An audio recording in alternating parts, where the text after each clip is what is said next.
Hello friends, मैंने आपसे वायदा किया था कि अपने नेक्स्ट वीडियो में मैं आपको बताऊंगी कि किस तरह से अर्जुन का घमंड नहीं रहा। ये बात महाभारत काल की है और उस समय एक बार ऐसा हुआ कि जब हनुमान जी, क्योंकि हनुमान जी को वरदान मिला हुआ था अमृत का भगवान राम से, तो वो हर युग में थे, आज के युग में भी हैं वो।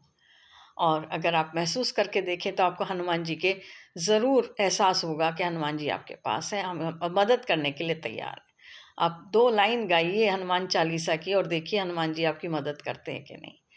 तो वो हनुमान जी एक बार रामेश्वरम के पास में हनुमान जी का मिलन हुआ अर्जुन से। तो अर्जुन ने पूछा हनुमान जी से कि आप तो थे राम के समय में, तो जब रामचंद्र जी भगवान थे और उनमें सर्वशक्तिमान थे, वो सब कुछ था उनके पास में, उनके हाथ में था, तो और इतने ज़्यादा बड़े धनुर्धारी थे कि उन्होंने रावण जैसे योद्धा को हरा दिया, तो उन्होंने तीरों से क्यों नहीं वहाँ पे पुल बना दिया? पत्थर से पुल बनाने की क्या आवश्यकता थी? तो हनुमान जी ने कहा कि इसमें कोई बड़ी बात नहीं है, क्योंकि वानर सेना के बोझ से वो तीर का पुल जो था वो नीचे गिर जाता है, इसीलिए उन्होंने पत्थरों का पुल बनवाया। और वो तो सर्वशक्तिमान और सर्वज्ञ हैं और हमेशा से रहने वाले ईश्वर है, तो उनकी लीला वो ही जाने। बड़े विनम्र भाव से हनुमान जी ने कहा। लेकिन अर्जुन ने कहा नहीं नहीं, बंदरों के वजन से और भगवान का बनाया हुआ पुल कैसे गिर सकता था?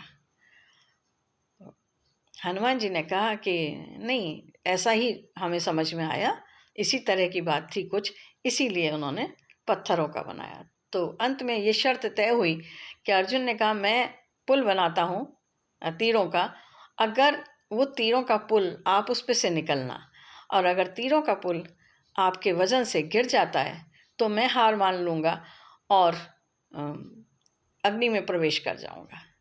और अगर आपके चलने से, उसको पार करने से पुल नहीं गिरा तो आपको हार माननी पड़ेगी और आप अग्नि में प्रवेश कर जाना। हनुमान जी ने मान लिया इस बात को कि ठीक है, ऐसा ही करेंगे, चलिए बनाइए आप। अब अर्जुन ने अपने वाण छोड़े और एक छोटे से तालाब के ऊपर, तालाब क्या, वो छोटी नहर नदी जो भी थी, उसके ऊपर उन्होंने एक पुल बनाया। अब हनुमान जी ने उस पर पहला पैर रखा तो जो पुल था वो हिलने लगा, चरमराने लगा। दूसरा पैर रखा तो वो और भी ज़्यादा हिल गया, कुछ हिस्सा उसका टूट भी गया। और तीसरा पैर रखा तो वहाँ से खून बहने लगा, बुरी तरह से खून की नदियाँ बहने लगी। तो हनुमान जी वापस आ गए, बोले मैंने हार मानी और आप अग्नि तैयार करिए और मैं उसमें प्रवेश करने के लिए तैयार हूँ।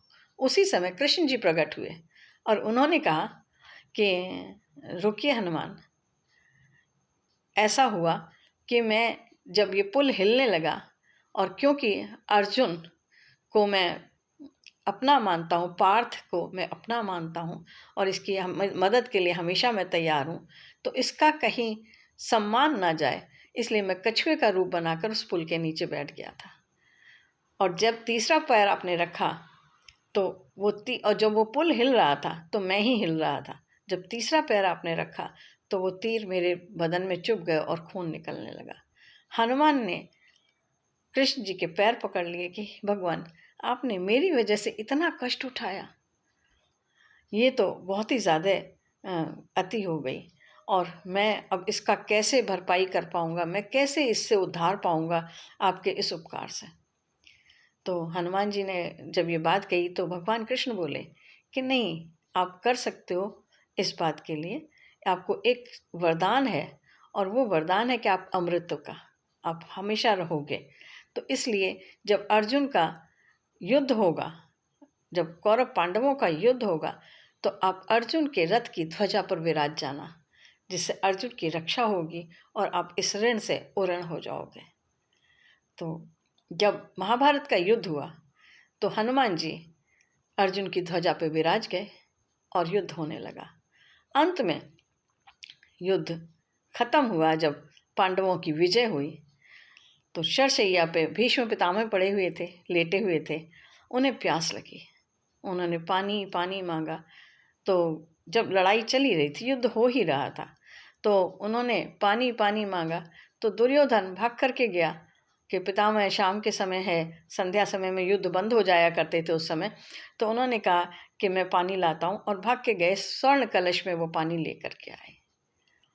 कोई गया तो चांदी के कलश में पानी लेकर के आया।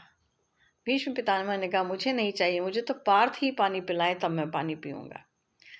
तो अर्जुन आए वहाँ पर, और उन्होंने तीर से ज़मीन में तीर मारा, और वहाँ से जलधारा निकली जो कि सीधे भीष्म के मुंह में गई, जिसको कि बाण गंगा के नाम से जाना जाता है। जब बाण लगने से वहाँ पे गंगा जी का जल प्रकट हुआ और भीष्म पितामह की प्यास बुझी, तो उसको बाण गंगा के नाम से जानते हैं।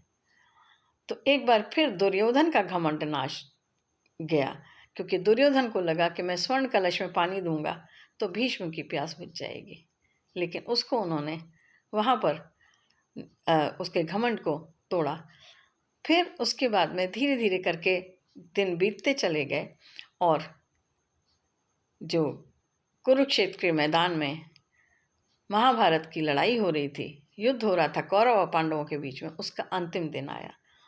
युद्ध समाप्त हुआ, सारे कौरव सेना मारी गई थी, यहाँ तक कि 100 कौरव जो थे वो भी मारे गए थे। तो जब युद्ध समाप्त हो जाता है तो सब अपने अपने जगह चले जाते हैं। तो अर्जुन ने कहा कृष्ण से कि आप उतरिए, अपने रथ से उतर के जाइए। और तो कृष्ण बोले कि नहीं पार्थ, पहले तुम उतरो। अब यहाँ अर्जुन को घमंड हुआ, और अर्जुन ने कहा कि कैसी बात करते हैं माधव आप, मैं तो राजा हूँ, इतने बड़े युद्ध का जो 18 दिन तक चला उस युद्ध का विजेता हूँ, मैंने कौरवों की सारी सेना को मार डाला, और आप मेरे सारथी हैं। सारथी हमेशा छोटा होता है, आप रथ पे से उतरिए, घोड़ों की लगाम साधिए, और तब मैं उतरूँगा। कृष्ण समझ गए कि इन्हें घमंड हुआ है, तो उन्होंने कहा नहीं पार्थ, पहले आप उतरो, मैं बाद में उतरूँगा। पहले मालिक उतरता है और फिर उसके बाद में सेवक उतरता है। लेकिन ये बात अर्जुन को समझ में नहीं आई, वो पीछे पड़े रहे, बार बार जिद करते रहे कि नहीं कृष्ण सखा, आप उतरिए पहले, मैं बाद में उतरूँगा। जब तक युधिष्ठिर भी वहाँ पर आ गए, और युधिष्ठिर ने समझ लिया कि क्या बात है, तो उन्होंने धीरे से अर्जुन को इशारा किया कि जब माधव कह रहे हैं इस बात को, इसका मतलब इसमें भी कोई संकेत छुपा हुआ है, पहले तुम उतरो। अर्जुन उतरे रथ से और थोड़ी दूर जाकर खड़े हुए। इसी बीच कृष्ण जी भी कूद करके अर्जुन के पास जाके खड़े हो गए। जैसे ही कृष्ण जी उतर के पास अर्जुन के पास पहुँचे, हनुमान जी भी ध्वजा से उठ करके और चले गए आसमान में उड़ करके। अब जैसे ही ये लोग दोनों लोग हटे, वैसे ही रथ जो था वो धूं धूं करके जलने लगा, और क्षण भर में वो राख के ढेर में तब बदल गया। तो अर्जुन को समझ में आया कि मैं तो अनर्थक ही घमंड कर रहा था, और ईश्वर ने मेरे घमंड को चूर कर दिया। मुझे सच्चाई दिखाई कि तुम क्या हो, और ईश्वर के आगे उन्होंने पैर पकड़ लिए कृष्ण के कि सखा, तुमने तो मुझे सच्चाई दिखा दी, मुझे कहाँ से घमंड हो गया। मैं तो एक तुच्छ प्राणी हूँ, और आप तो ईश्वर हो, भगवान हो, आप ही तो सबके विधाता हो, सबके संचालक हो दुनिया के। मैं कौन होता हूँ, और मैं इस बात को भूल गया था और आपसे बराबरी करने चला था। तो इस तरह से अर्जुन का घमंड नष्ट हुआ। तो आप लोग सोच कर देखिए, कहीं आप भी तो गर्व के नाम से घमंड नहीं कर रहे हैं कि एक कार खरीद ली और घमंड हो गया कि हमारे घर में तो कार है, अच्छी वाली कार है। बड़ा घर बना लिया तो घमंड हो गया हमारा घर उससे बड़ा है, वो तो छोटा आदमी है, उसके पास क्या है, उसको तो कुछ अकल ही नहीं है, वो तो बेवकूफ़ है, वो तो बिना पढ़ा लिखा है, अनपढ़ है, गरीब है, काला है। इस तरह की बातें हम बोलकर अक्सर अपने घमंड को दर्शाते हैं।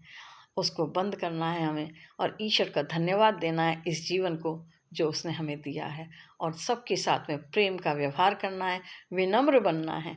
विनम्र बनिए, प्यार बांटिए और बांटते रहिए। धन्यवाद, फिर मिलेंगे।